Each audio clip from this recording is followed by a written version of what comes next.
একবার কয়েকজন সাহাবীরা মিলে একত্র বসে কথাবার্তা বলছিল। তারা কয়েকজন মিলে একত্রিত হয়ে কথোপকথন করছিল। এমন সময় বিশ্বনবী ওই জায়গায় এসে তাদেরকে বলল, মা তাযাক্কারুন, তোমরা এই জায়গায় বসে কি কি কথোপকথন করো, কি বিষয়ে তোমরা কথাবার্তা বলো?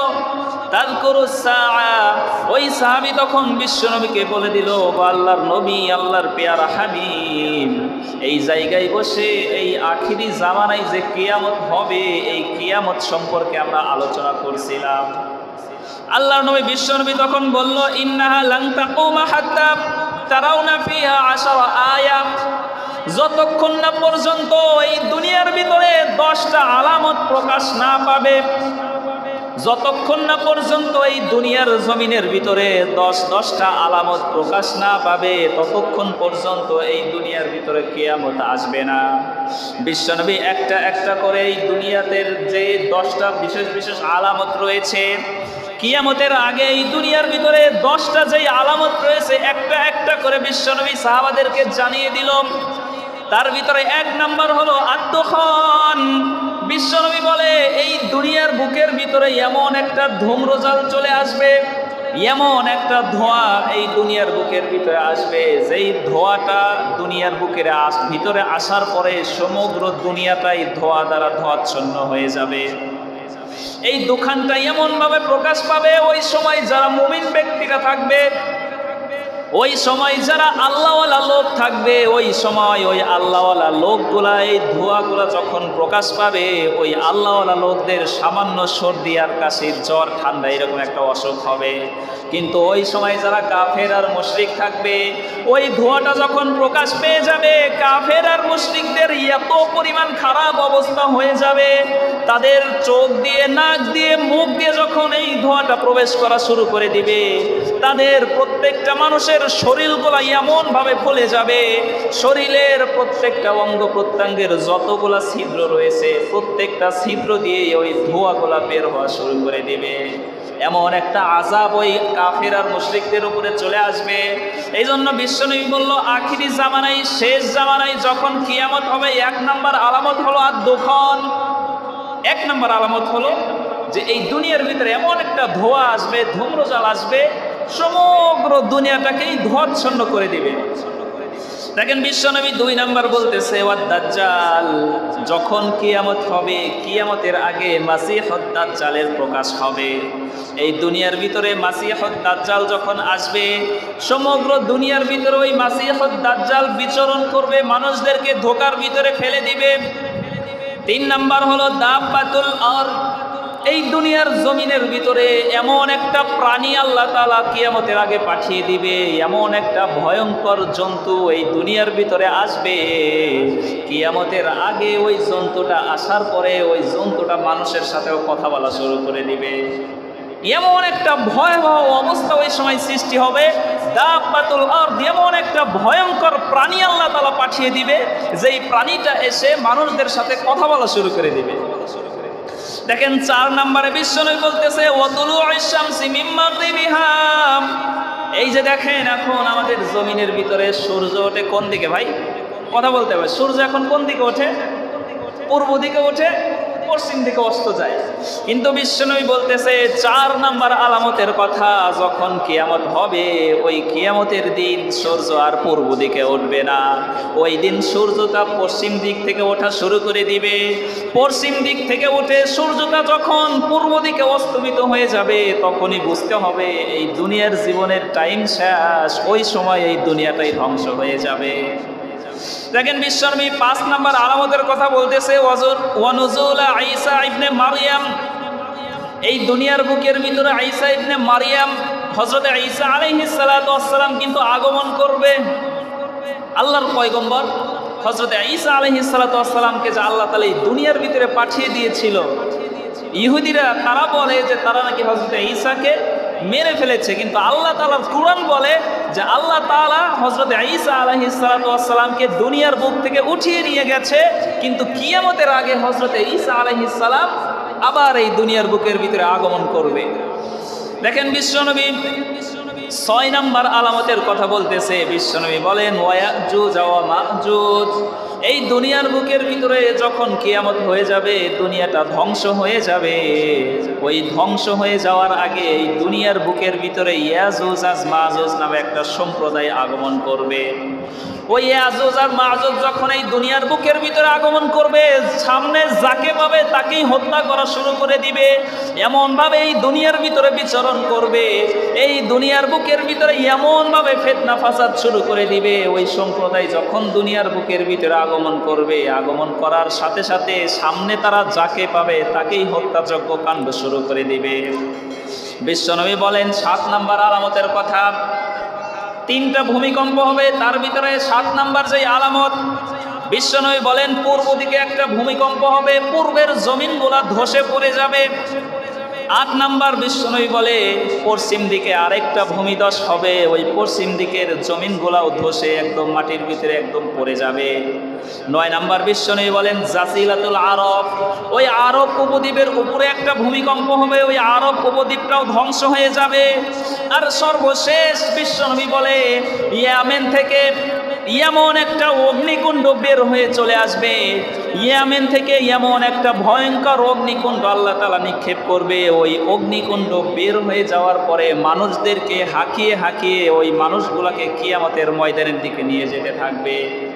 দেখেন বিশ্বনবী এই হাদিসের ভিতরে 10টা আলামতের কথা বলতেছে। সর্বশেষ বিশ্বনবী বলতেছে যে ইয়েমেন থেকে এমন একটা ভয়াবহ অগ্নিকুণ্ড বের হয়ে আসবে, যেই ভয়াবহ অগ্নিকুণ্ডের ভয়ের কারণে ওই অগ্নিকুণ্ডটা মানুষদেরকে হাঁকিয়ে হাঁকিয়ে মানুষদেরকে ধাওয়া করতে করতে হাসরের ময়দানের দিকে নিয়ে যাবে। যখন এই 10টা আলামত প্রকাশ পাবে তখনই বুঝতে হবে যে এই দুনিয়ার বুকের ভিতরে কিয়ামত সংগঠিত হয়ে যাবে, দুনিয়াটা ধ্বংস হয়ে যাবে।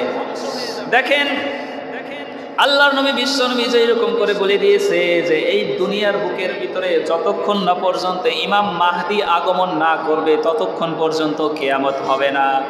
আর যখন ইমাম মাহদি আগমন করবে, কোন সময়টা আগমন করবে? হযরতে আমাদের নবী বিশ্বনবী জনাবে মুহাম্মদুর রাসূলুল্লাহ, সবাই পড়েন সাল্লাল্লাহু আলাইহি ওয়াসাল্লাম। বিশ্বনবী বলে দিয়েছে যখন ইমাম মাহদি আগমন করবে ওই সময় এই জমিনের ভিতরে অনেক অত্যাচার নির্যাতন মুসলমানদের উপরে হবে।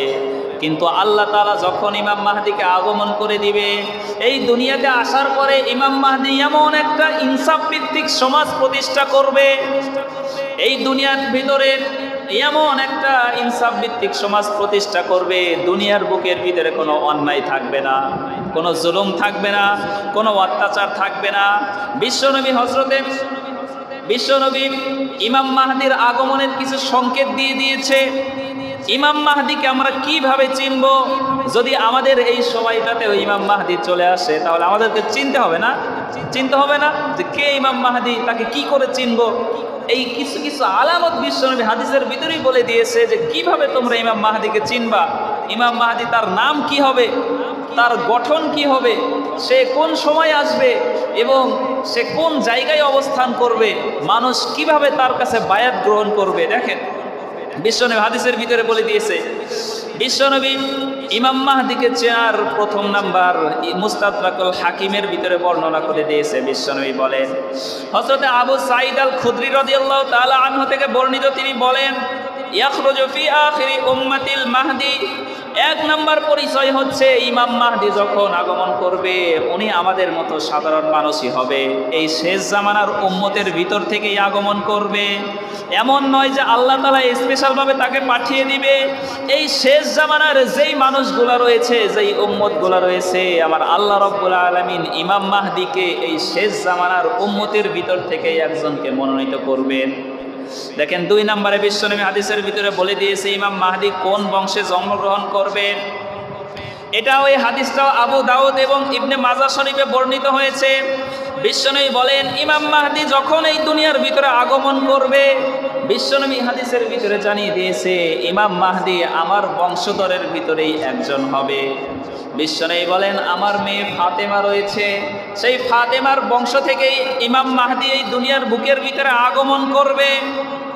এবং ইমাম মাহদি যখন আগমন করবে 3 নাম্বার বিশ্বনবী হাদিসের ভিতরে বলে দিচ্ছে লা ইয়াযহাবুদ দুনিয়া হাত্তা ইয়াবাতুল্লাহ, যতক্ষণ না পর্যন্ত এই দুনিয়াটা ধ্বংস, বিশ্বনবীর যে আলামতগুলো রয়েছে এই আলামতগুলো প্রকাশ না পাবে ততক্ষণ পর্যন্ত দুনিয়াটা ধ্বংস হবে না।